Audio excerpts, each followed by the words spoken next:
No âmbito do direito ambiental, há uma tendência em buscar responsabilizar quem tem mais condições de arcar com os prejuízos ambientais, inspirado na doutrina americana do bolso profundo, porquanto prevalece que todos os poluidores são responsáveis solidariamente pelos danos ambientais. Bom, o que é teoria do bolso profundo em termos de matéria ambiental?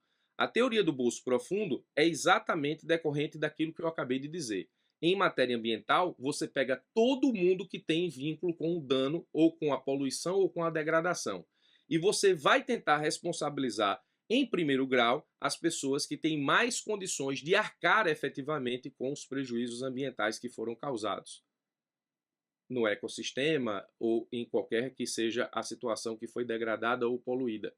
Essa é a teoria do bolso profundo, ou seja, a doutrina do bolso profundo, ela tem por objetivo, nesse caso, responsabilizar quem tem mais condições. Obviamente que isso não é feito à deriva, né? Eu não posso pegar uma empresa que é rica só porque ela está ali, porque ela tem instalações no local, teve absolutamente nada a ver com a degradação ou poluição, e vou colocar essa empresa na ação com base na doutrina do bolso profundo. Não, eu preciso ter conexão com a degradação ou a poluição. Mas uma vez firmada a degradação ou a poluição e o vínculo que existe com essa pessoa jurídica ou pessoa jurídica de direito privado ou direito público, eu vou, nesse caso, responsabilizar todas elas e vou sempre arcar efetivamente com uma fundamentação que tente trazer a responsabilização daqueles que têm melhores condições, nesse caso de reparar os prejuízos ambientais. Até porque a responsabilidade é o quê? Solidária. Lembre-se, solidariamente eu posso cobrar de um ou posso cobrar de todos.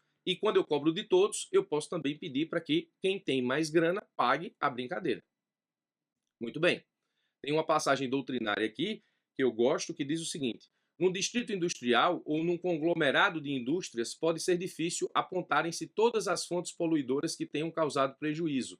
A vítima não está obrigada a processar conjuntamente todos os poluidores, podendo escolher aquele que lhe convier, chamar a responsabilidade, por exemplo, obtendo por um poluidor solvente e não pelo insolvente. Então, nessa situação, que acontece muito, existe uma degradação ou poluição ao meio ambiente, você sabe que ela existe, você sabe que ela decorre de um conjunto, por exemplo, de indústrias, mas você não sabe identificar exatamente quem foi ou qual foi a indústria que efetivamente causou a degradação ou a poluição. As coisas se misturam no conglomerado de indústrias, como diz esse doutrinador.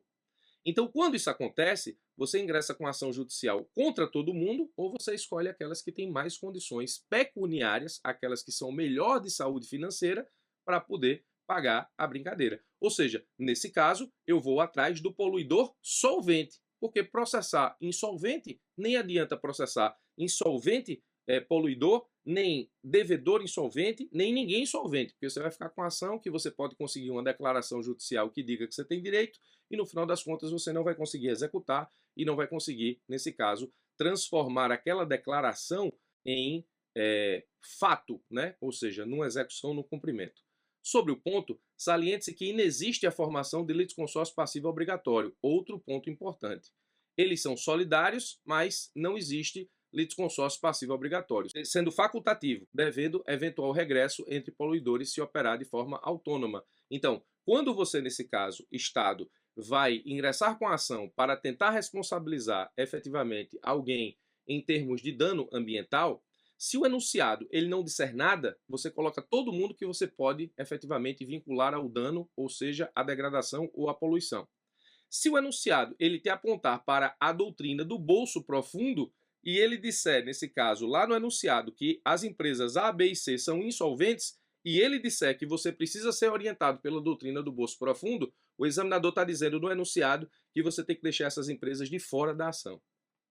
Espero que você tenha entendido aqui o ponto e por que eu estou trazendo isso na aula sobre responsabilidade ambiental e fazenda pública. Se o examinador ele te dá 10 pessoas jurídicas de direito privado responsáveis por um dano ambiental e ela não diz nada, você vai colocar as 10 na ação, enquanto réis, na sua ação civil pública para, nesse caso, proteção do meio ambiente, no que diz respeito à reparação do meio ambiente degradado por determinada atividade econômica. A reparação pode ser, nesse caso, a atividade econômica pode ser lícita ou ilícita. Pode ser exploração de madeira de forma irregular, pode ser com licença ambiental.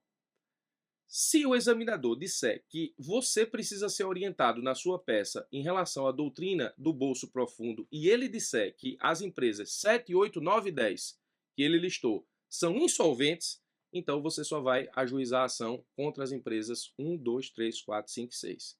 Ou se ele disser que as empresas 1, 2, 3 e 4 são as que têm saúde financeira para, digamos, fazer frente à reparação, à degradação ou poluição, você vai ajuizar só contra essas empresas. Se nesse caso você inventar de colocar todo mundo e ele falou no bolso profundo e ele falou em insolvência, você errou.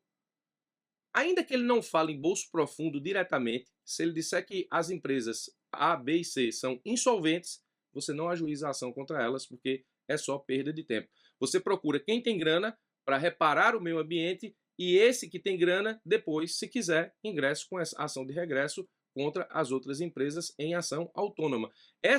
Esse regresso que a pessoa jurídica de direito privado paga efetivamente o dano ambiental e ela vai atrás da parte das outras empresas que são insolventes, essa ação de regresso entre pessoas jurídicas de direito privado, a União nem participa.